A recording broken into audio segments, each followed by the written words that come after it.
Бәйгі жарыстарының 6-шы іріктеу кезеңіне еліміздің әр өңірінен жиналған 46-ға жуық тұлпар қатысып, құнан бәйге, топ бәйге және аламан бәйге бойынша бақ сынасты. Павлодар қаласының Құлагер ипподромы Қазақстандағы ең ыңғайлы, жақсы атшабарлардың бірі. Ат бабын білетіндер солай дейді.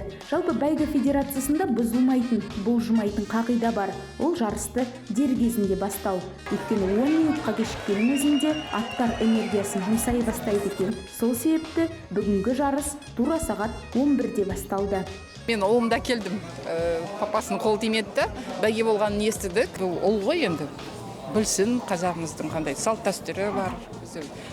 Жай күндері бос уақыт болғанда ипподромға кеп ат нетіп жүрді, атқа мініп дегендей.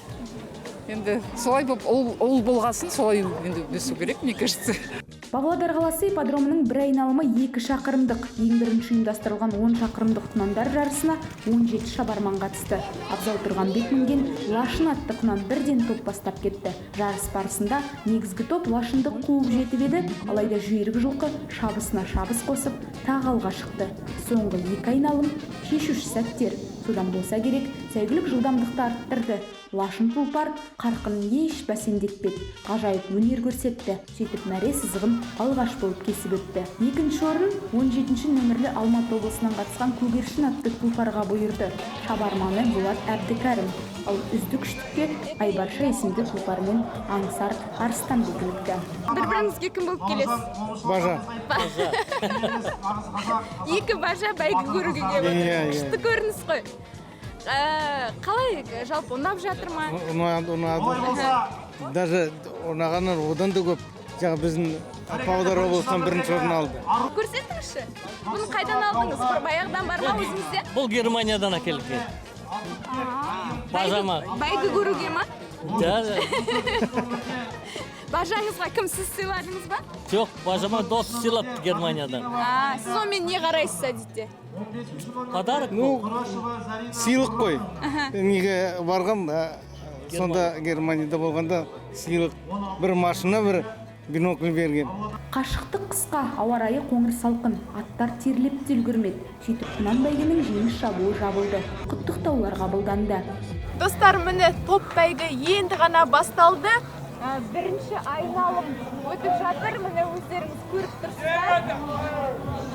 Бұл жолы топ бәйгінің жүлде қоры 7 миллион 100 мың теңге.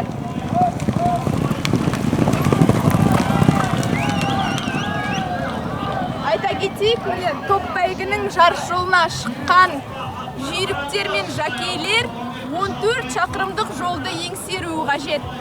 Топ бәйгенің қашықтығы 8 айналымнан тұрады, оған 15 сәйгүлік қатысты. Арасында хан тәңірі, адмирал, айналайын деген фаворит жылқылар да бар. Сарапшылардың атап өткен аттар осы. Топ бәйгенің жылдамдығы жоғары болғанымен аттар іркілмеді. Мәреге жеке дара келе жатқан сәйгүлікке қошеметті иғу көрсетіп қойыңыздар. Қазір білетін боламыз, сәйгүлік бөлексін. Бәрекелді, бүгінгі топ бәйгенің алғашқы болып бәресін қиып өткен екінші нөмірдегі Алматы қаласынан келген Ардана есімді сәйгүлік ардақтаған қошемет көрсетіп қойыңыздар. Және де Достар, міне алдымызға трофейді алып келіп, бәйгіден, топ бәйгіден бірінші орын алған жүлдегерге осы марапат беріледі. Әзірге менің жанымда тұр бұл. Сонымен алғаш болып Ардана тұлпарын тізгіндеген Мирас Нағашыбай келді. Ертұран атты сәйгүлікте суырылып алға шықты. Оған 2-ші орын бұйырды. 3-ші орын Шырақ есімді сәйгүлігі бар Нұрали Нұржанұлына тиді. боламыз менің қолымда Семей қаласынан. Note 12 Pro 14 жаста. Құтты болсын. Осыған дейін қандай жеңістер болды шақырмай қояйын. Менің қолым емес, Бейбатиманың болды деп. Машина болды. Бар ма? Сезім көп енді іште. Қандай сезім? 20-77. Тағы да 3 рет хабарлайтын боламын. Үйдің нақтайда. Егер келмесе, жағдайын жасағым келіп тұр үйдің. Бәйге өте жақсы өтті. Мен тактикам бірінші топтан қалмай отырдым да айдатып отырдым. Бір аттың артына салып алдым да соны айдатып отырдым. Айдасақ айтма, басын тартып отыр, осы аттармен отыр деді. Мен сосын айдатып, концовкада атын шаршаған сияқты болды. Сосын айдасағым айтты, айда деді.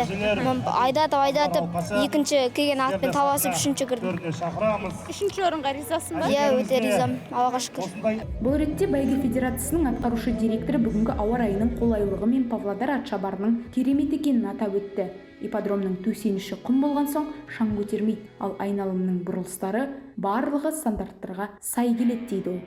Финал өте тартысты өтеді деген ойдамын, себебі қазіргі таңда әсіресе осы биылғы жылғы аттардың деңгейі көңіл толтырады, өте жоғары нәтиже көрсетуде. Біріншіден аттардың деңгейі деген жоғары, бапкерлер бұрынғыдай емес, тазағанды асыл тұқымды жылқыларды біздің аламан бәйгеге баптаудың шеберлігіне жетті деген ойдамыз. Бірінші бұрынғыдай аттар сынуы өте пайызы төмен десек болады, аттар сынбайды. Қазіргі уақытта барлық аттар мәре сызығын кесіп өтеді.